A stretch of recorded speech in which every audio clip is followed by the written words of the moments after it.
WVVA in Focus, a weekly program about important issues and events in the two Virginias. Good morning, everyone, and welcome to this edition of In Focus. This morning, we are putting the spotlight on a Beckley author. His name is Ira S. Hubbard, but he goes by Shaun. He's joining us now in the studio. So, Shaun, thank you so much for being here. Thank you for having me. Absolutely. So, we will talk about your books shortly, but first, I'd like our viewers to get to know you a little bit. So, tell us where you were born and raised. Well, I was born in, my mother is from West Virginia. My father's from Virginia. So I was born in Tazewell County in Richlands. Lived about the first 7 years of my life in a little place called Swords Creek in Russell County. Moved to McDowell County when I was 7 with my mother and grew up there, graduated from Yeager High School. And Shaun, where did you go to college and what did you study? Well, I started college in Salisville at Southern Community College there and did my general studies for 2 years, then transferred to Bluefield State and graduated with a bachelor's degree in management with a minor in marketing. Great. And how do you think that education helped you later down the road as a writer?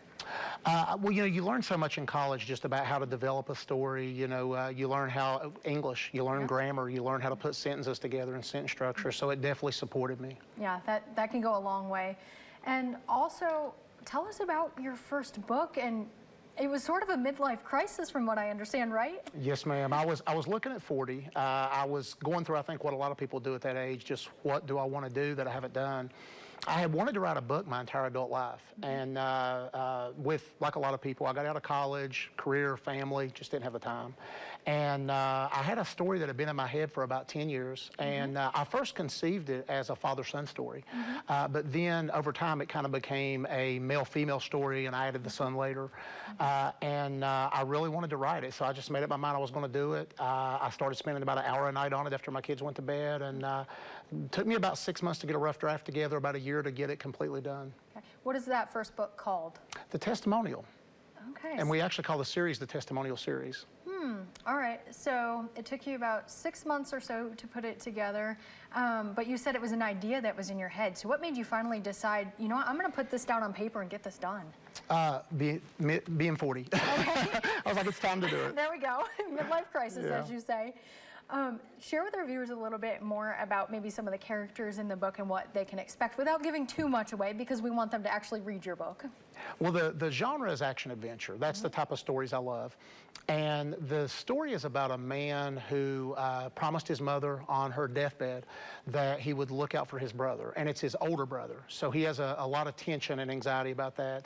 And as he's getting ready to really see all of his career goals take off, he's really realizing a lot of hard work he's done. His brother goes missing. He has to go looking for him.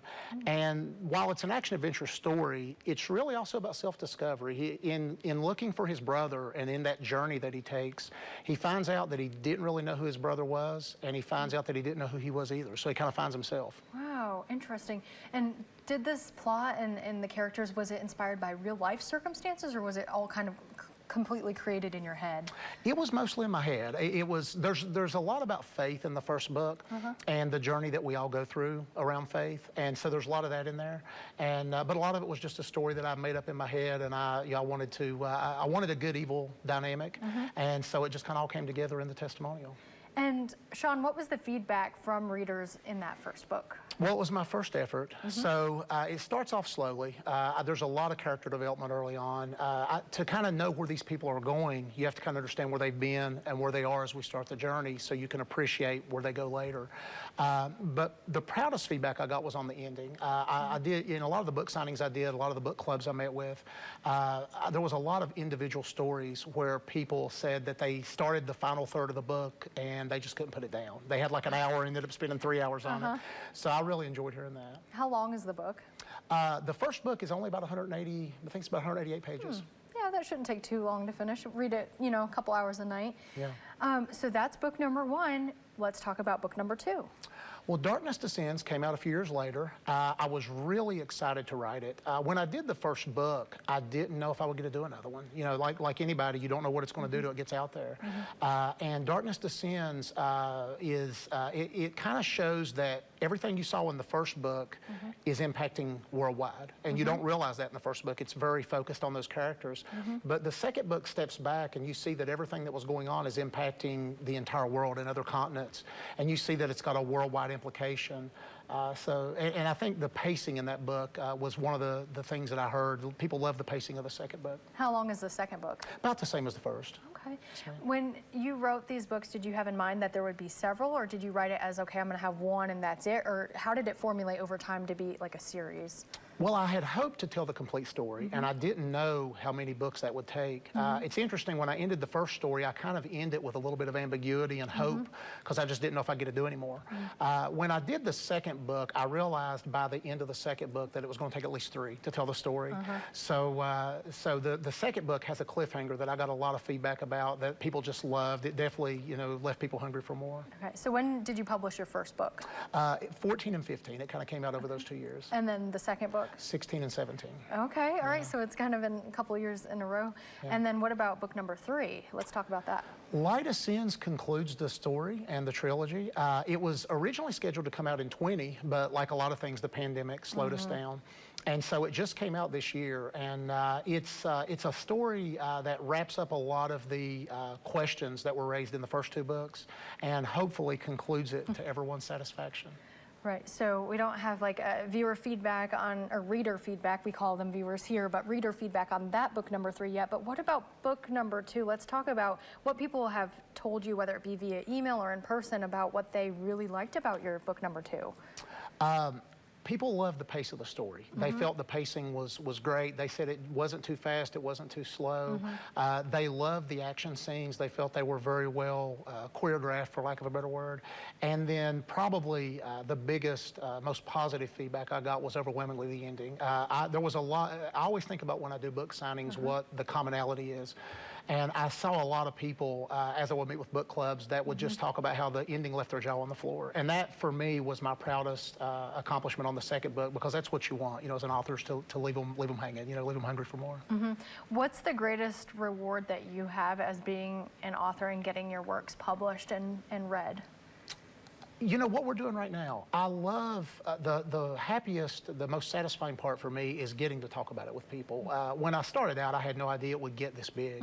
And I was hoping to just talk to maybe a dozen people about it. But when I get to go to different book clubs, different places, and meet with people that have read it, and then they talk about the characters, they talk about the plot, they talk about things that they loved or were excited about, or they couldn't believe that something happened a certain way. I love hearing that. I love just hearing people talk about something that was in my mind. You know, it's nice. Well, and you know, everyone can interpret a book a different way, right? So have you found that different readers have interpreted different characters or different plot scenarios in different ways, or? It's interesting you'd ask that, definitely.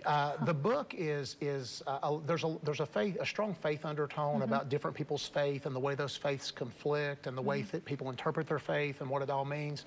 And a lot of the signings that I did, people asked me questions about things like, did this mean something? And it really didn't. And I told them that. I was like, no, there was no underlying meaning. That's just what they did, you know. But yeah, definitely. But that Q&A is interesting, though, to hear directly from the author of, you know, what was going on in your head, and like, you know, just to share that with your readers. So. Yes, ma'am. Well, anyway, we have a lot more to talk about, including the fact that Shaun's books are on some billboards. So maybe you've seen them around, but we'll talk about that right after this break. We'll be right back.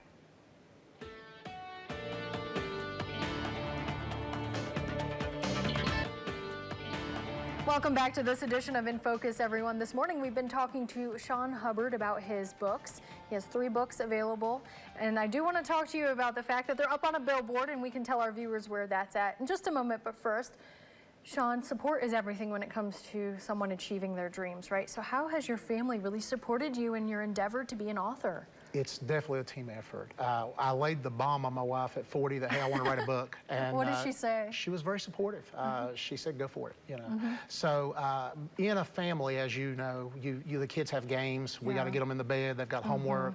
So when I have to go to a signing out of state, when I'm, you know, involved in a deadline with a publisher, whatever that looks like, you know, whether it's my wife Amanda putting the kids on the bus when I would normally do it, or picking them up when it would be my day to do it, maybe, you know, doing something that would be a task I would normally do because I'm tied up with the book in some way. My kids go to book signings with me. My son went to my very first one, carried all the books in, laid them out for me, you know. That's sweet. So it's definitely a family. It's definitely a family effort, and they've supported me, and I think about every way they possibly could. And what's the process to actually get your book published, right? Because a lot of people write books and you know, it could take a while for a publisher to be like, okay, let's go with this. What was the process like for you? Well, the process I went through is I submitted manuscripts directly. Some people get a book agent. I explored that, but I ended up just submitting manuscripts directly. And you go through a lot of feedback. You know, I submitted to numerous publishers. You know, several passed, several were interested, and then they give you feedback on the story and what they think you need to do to make it a story that people will want to read. But I enjoyed the process, and I learned a lot through it. And we have some pictures of your books up on billboards. So where can folks see the pictures on the billboard? Well, the marketing promotion we did 5 right now. There's one, the one here in Mercer County is up by Princeton where you turn from 460 onto Stafford Drive. There is one down in Russell County at Rosedale. There's one in Claypool Hill in Tazewell County. And then they did 2 in my hometown in Beckley, one by the interstate and one in town.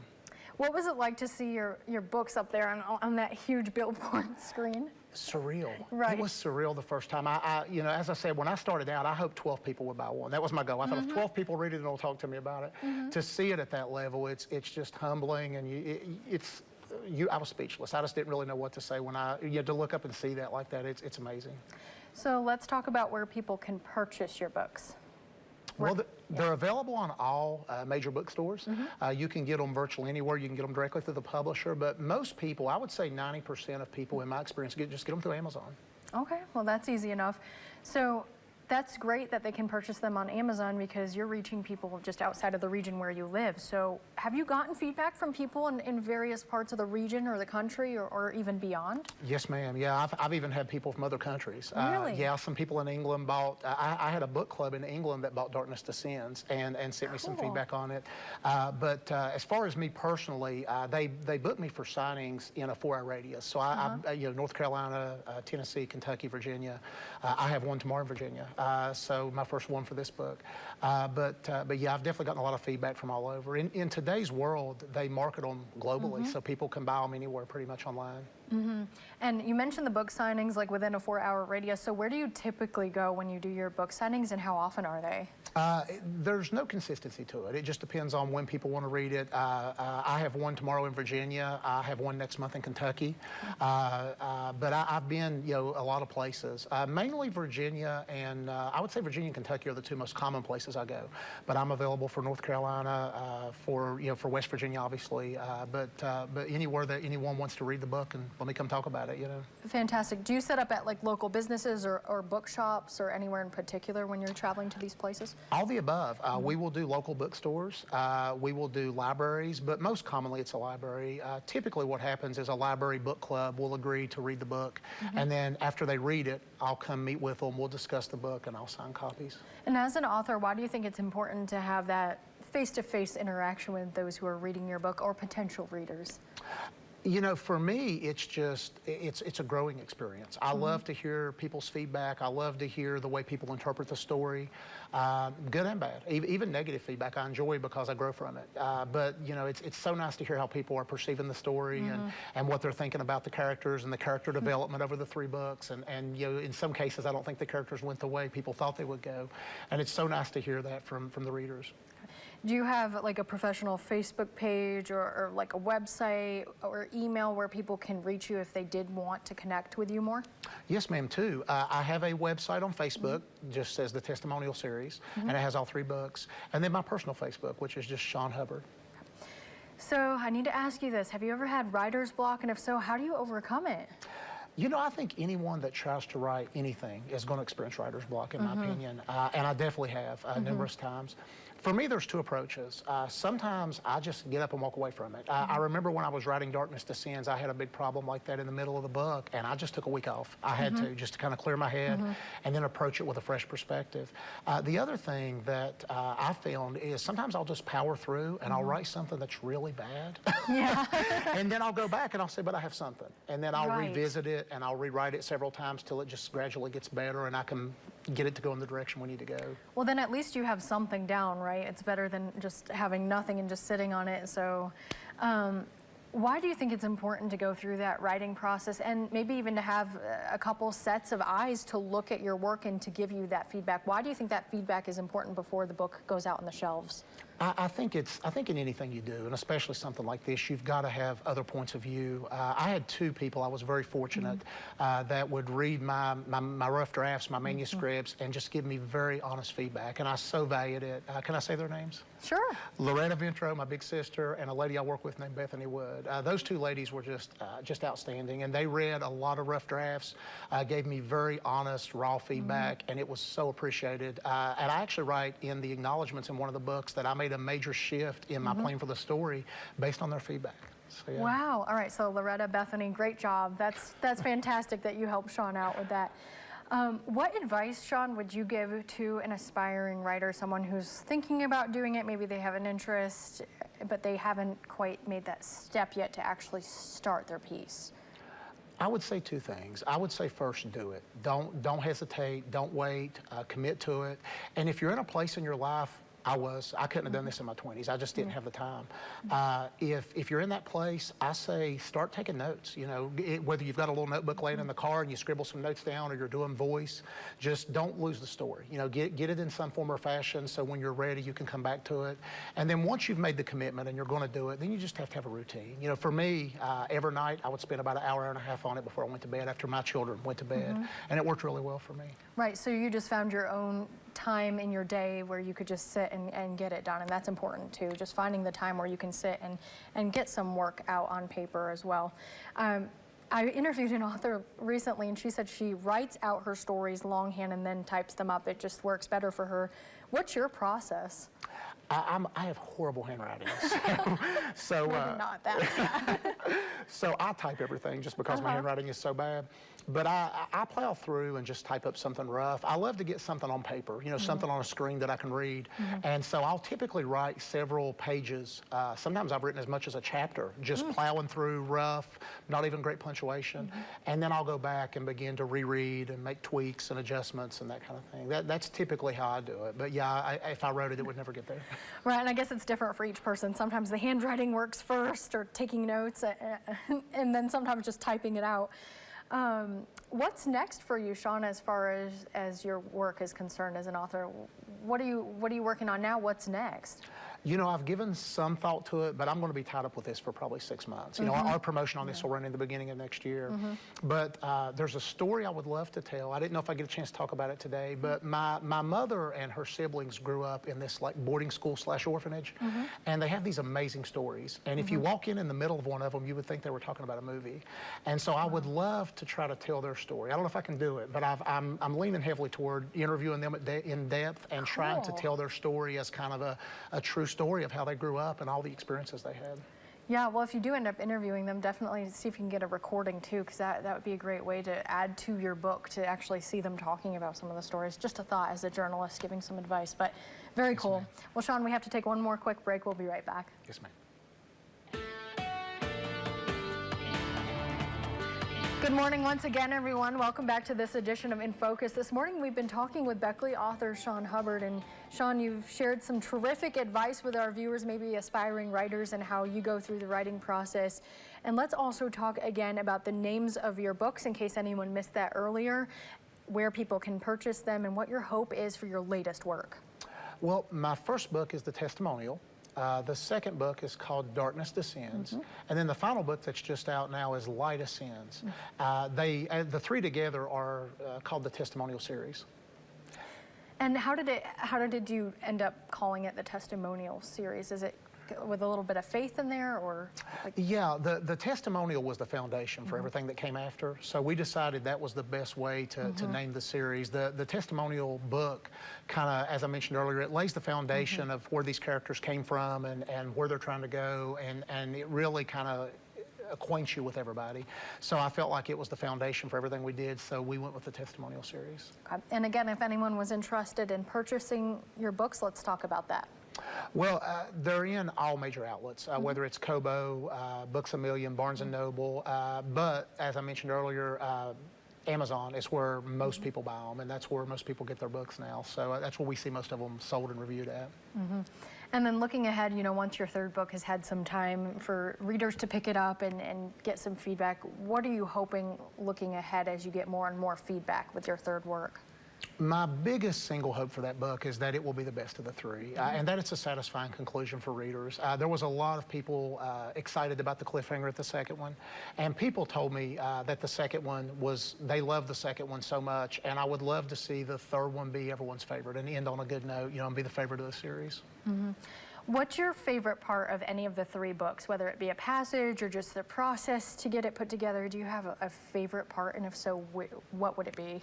Oh my gosh, it's so hard to answer. That's a tough question. It is. I could give you two. There's a scene in the second book, and it's a fight scene between these two women, and I worked on it for a month, and I got a lot of positive feedback about it. It ends in a very different way than a lot of fight scenes end, and it was something that came up in a lot of my book signings, and I'm very proud of just how well written it is and how it has this ending that you just don't see coming, the way that it all winds up. And there's a scene in the final book, kind of a climatic battle, that I'm very proud of, and the way that everything kind of happens and kind of comes together there at the very end. It had been in my head for 10 years, and it was just so nice to finally get it out of my head and then something I could read, So it'll be those two, I think. Right, and you just mentioned that the scene took you about like a month to finalize. So how do you go about deciding, okay, I'm finally done with it after you've been tweaking it and working on it? How do you decide, you know what, okay, this is it, we're going with it? I think after rereading it a few times, and then, as I mentioned earlier, getting feedback and just having other people give me their thoughts on it and just seeing if there's anything I missed or maybe a hole there in the story that I didn't quite address. And then once I know that it reads well, that other people understand everything that's going on, then and I'm personally satisfied with it, then I move on. And you said earlier you would have been happy if even just like a dozen people had read your work. So obviously it's reached more people than that, but what hopes do you have looking ahead, say like short term as an author and then long term as far as your work is concerned and reaching your audience?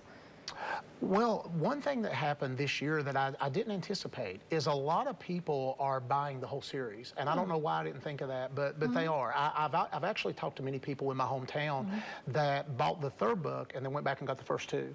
So I'm real excited to see how the whole series performs now. I went into this thinking about the last book, but now I'm hearing a lot of people that are saying, hey, I bought this one and then realized there's two more, and I went and got those. So I'm real excited about how it's bringing so many new people into the series.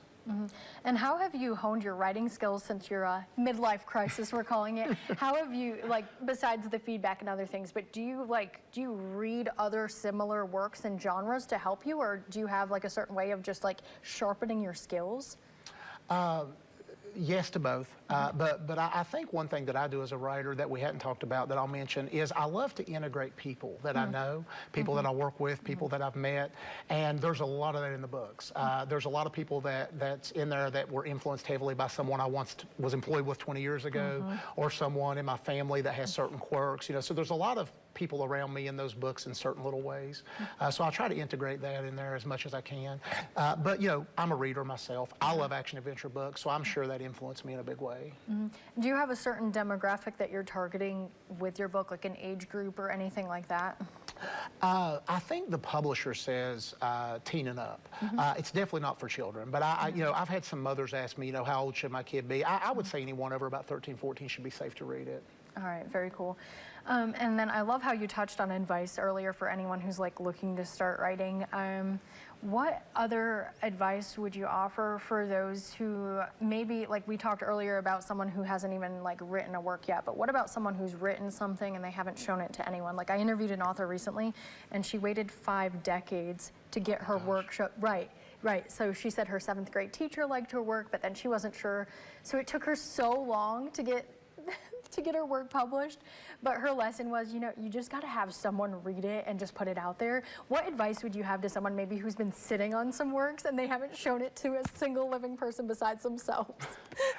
I would say show it right away to somebody that you trust, and you need honest feedback. I will tell you there were several times in these 3 books and the 2 ladies I mentioned earlier where I would work on something and I would love it and I would say, oh, this is great, and I would give it to them and I would say, read this and get back with me, and they would say, oh my gosh, it's awful.